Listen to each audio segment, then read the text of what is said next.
یہ اسلام کا وہ دور ہے کہ جب حضور مسجد نبوی سے باہر نکلتے ہیں تو آگے حضرت عمر و ابو بکر رضی اللہ تعالی عنہما کھڑے ہیں.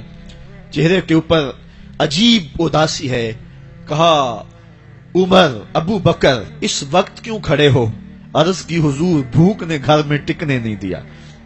ہم نے چاہا حضور کا چہرہ دیکھ لیں تو کچھ پیاس بجھ جائے، کچھ بھوک مٹ جائے. حضور نے فرمایا میرا حال بھی یہی ہے. جس چیز نے تجھے گھروں سے نکالا ہے وہی چیز مجھے گھر سے نکال لائی ہے. تو حضور نے جب دیکھا کہ کھانا ہے تو حضور نے ایک روٹی لی اور چند بوٹیاں اٹھائیں اور ایک خادم کو بلا کر کے کہا جاؤ ہمارے گھر لے آؤ، میری بیٹی فاطمہ کتنے دنوں سے بھوکی. ہمیں تو وہ کہانی بھی اسلام کی غربت کی یاد آتی ہے کہ جب احد کے اندر 70 شہیدوں کے لاشیں پڑے ہوئے ہیں تو حضرت صفیہ حضور کی پھپھی اپنے بھائی حمزہ کے لیے 2 چادریں لے کر کے کفن کی آتی ہے. تو حضور علیہ السلام نے فرمایا کہ جس قبر میں حمزہ کو دفن کیا جائے اسی قبر میں مصعب بن عمیر کو بھی کفن دیا جائے اور دفن کیا جائے. اور کہا میرے چچا کے لیے اس کی جو بہن میری پھپھو جو 2 چادریں لے آئی ہے، کہا ایک چادر ہم مصعب بن عمیر کو دیں گے. یہ مصعب بن عمیر کون ہے؟ تاریخ پڑھو، کتنی دل آویز تاریخ ہے.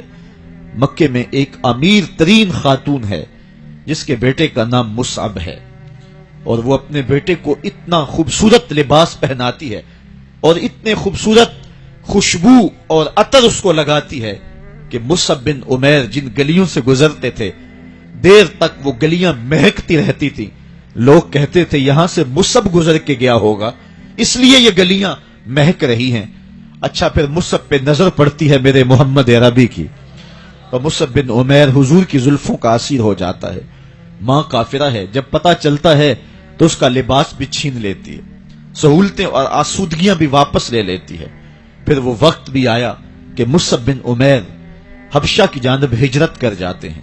مکے کے حالات کچھ تھوڑے سے خوشگوار نظر آئے تو وہ حبشہ سے واپس مکے جب پلٹے تو ان کے بدن پہ جو چادر تھی وہ جگہ جگہ سے پھٹی ہوئی تھی.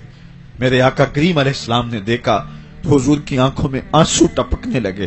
کہا یہ وہی مصعب ہے جو اتنا خوش پوش نوجوان تھا کہ میں نے پورے مکے میں اس سے خوبصورت لباس پہننے والا کوئی دوسرا شخص نہیں دیکھا، اور آج میرے مصعب کو پہننے کے لیے جو چادر میسر ہے وہ بھی جگہ جگہ سے پھٹی ہوئی ہے.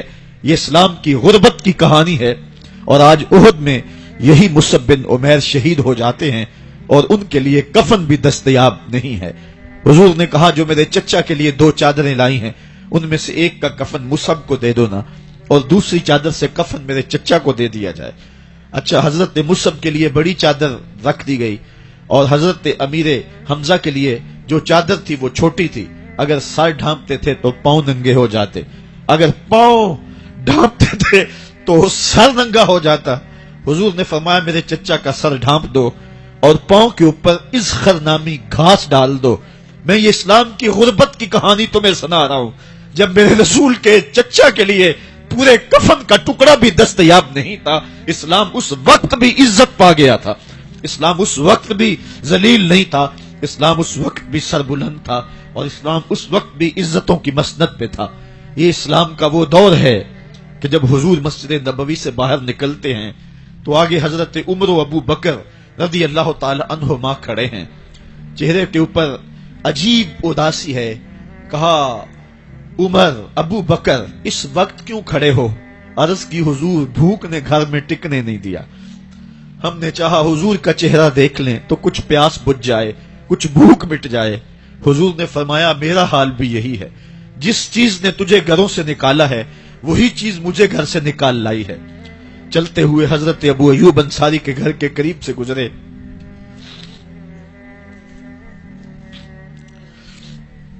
حضور کی خوشبو پا کے وہ باہر آ گئے. عرض کی بندہ نواز آج میرے مہمان نہیں بنتے؟ حضور نے کہا تمہاری مرضی. گھر لے گئے، چٹائی بچھائی، حضور کو بٹھایا، گھر والوں کو بکری کا بچہ ذبح کر کے دیا. کہا جلدی جلدی کھانا تیار کرو، میرے آقا کو بھوک لگی ہوگی. یہ کہہ کے واپس آئے، حضور کے پاس بیٹھے، نظر چہرے پہ پڑی تو گھبرا گئے.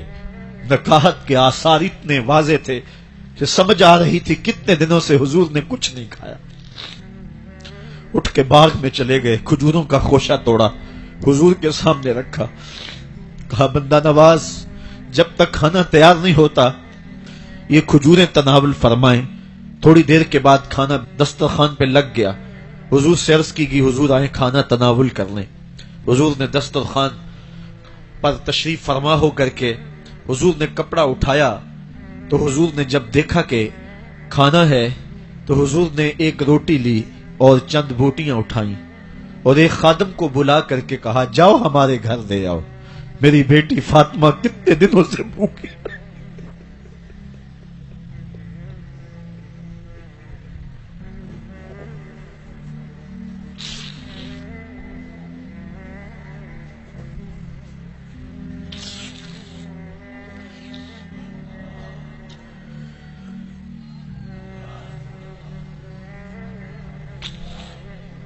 کہا جاؤ ہمارے گھر دے آؤ، میری فاطمہ کتنے دنوں سے بھوکی بیٹھی ہوئی ہے. مال کے کونین ہیں گو پاس کچھ رکھتے نہیں، دو جہاں کی نعمتیں ہیں ان کے خالی ہاتھ میں. آپ کو پتا ہوگا کہ جب میرے رسول کا انتقال ہوا ہے، حضور کا وصال ہوا ہے، تو حضور کی ایک زرہ ایک یہودی کے گھر میں گروی رکھی ہوئی تھی. حضور نے زرہ رکھ کر کے اس سے قرض لیا ہوا تھا. یہ اسلام کی غربت کی کہانی ہے اور پھر اللہ نے اسلام کو امارت کے رنگ بھی دیے. اور تمہیں کہانی سناؤں، حضرت عدی بن حاتم روایت کرتے ہیں، صحیح بخاری میں روایت ہے. یہ حاتم تائی کے بیٹے ہیں. کہتے ہیں میں حضور کی خدمت میں حاضر ہوا، ایک شخص آیا کہنے لگا حضور غربت نے میرا برا حال کر دیا ہے، اور اس نے شکایت کی غربت کی، پسماندگی کی اور اپنی معاشی بدحالی کی.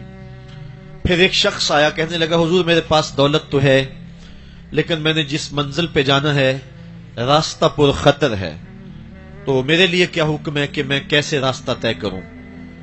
تو یہ دو لوگوں نے یہ باتیں کی تو حضرت عدی کہتے ہیں کہ حضور نے روئے سخن میری جانب موڑا اور میری جانب مخاطب ہو کے کہا عدی تو نے ہیرا دیکھا ہے؟ عدی کہتے ہیں میں نے عرض کی حضور دیکھا نہیں، سنا ہے. ہیرا یہ شہر ہے عراق کا. تو حضور نے فرمایا عدی تو نے ہیرا دیکھا ہے؟ میں نے کہا نہیں حضور دیکھا نہیں، اس کا تذکرہ سنا ہے. فرمایا عدی اگر اللہ تجھے زندگی کی مہلت دے تو ہیرا سے ایک خاتون چلے گی، تو اپنی آنکھوں سے دیکھے گا اور مکے تک پہنچے گی اور اللہ کے گھر کعبہ کا طواف کرے گی اور اس کو ہیرا سے لے کر کے مکے تک اللہ کے علاوہ کسی کا ڈر نہیں ہوگا. کہتے ہیں کہ میں نے دل میں کہا کہ پھر بنو طے کے ڈاکو مر گئے ہوں گے جنہوں نے عرب کے اوپر روب ڈال رکھا ہے، تو وہ تو پھر ختم ہو گئے ہوں گے. کہتے ہیں میں ابھی سوچ ہی رہا تھا کہ حضور نے مزید میری حیرت میں اضافہ کرتے ہوئے کہا عدی اگر تجھے اللہ نے زندگی کی مہلت دی تو تو دیکھے گا کہ کسرا کے خزانے تیری جھولی میں ہوں گے. تو اس دور کی سپر طاقت تھی. میں نے کہا حضور کسرا بن ہرمز؟ حضور نے فرمایا ہاں کسرا بن ہرمز. کہتے ہیں کہ حضور نے پھر فرمایا عدی اگر تو زندگی پائی تو تو وہ دن بھی دیکھے گا کہ ایک شخص زکوٰۃ کی رقم لے کر کے، زکوٰۃ کی چاندی لے کر کے، زکوٰۃ کا سونا لے کر کے نکلے گا اور اس کو کوئی زکوٰۃ کا مستحق ہی نہیں ملے گا. حضرت عدی بن حاتم کہتے ہیں کہ پھر میں نے وہ منظر اپنی آنکھوں سے دیکھا کہ ہیرا سے خاتون چلی اور مکے تک پہنچی اور امن ایسا تھا کہ اس کو اللہ کے علاوہ کسی کا ڈر نہیں تھا. پھر وہ لمحے بھی میں نے دیکھے کہ کسرا بن ہرمز کے خزانے مسجد نبوی کے باہر پڑے ہوئے ہیں.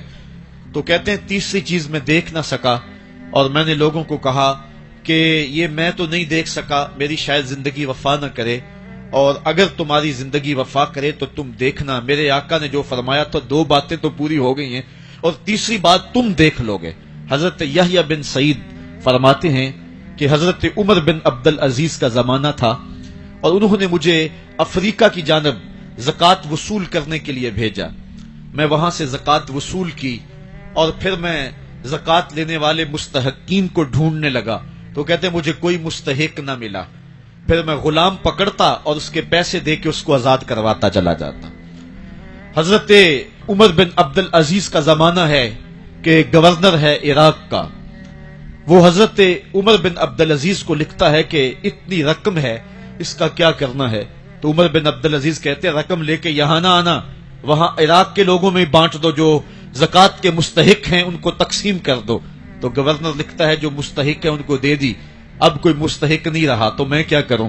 تو حضرت عمر بن عبدالعزیز کہتے ہیں جو مقروض ہیں ان کا قرض اتار دو۔ تو کہتے ہیں کہ ہاں قرض بھی میں نے اتار دیا ہے، رقم پھر بھی بچ رہی ہے، کیا کروں؟ تو حضرت عمر بن عبدالعزیز نے پھر لکھا جو شخص شادی کرنا چاہتے ہیں ان کا حق مہر ادا کر دو۔ میں نے کہا کہ وہ بھی کر دیا ہے، رقم پھر بھی بچ گئی، اب کیا کروں؟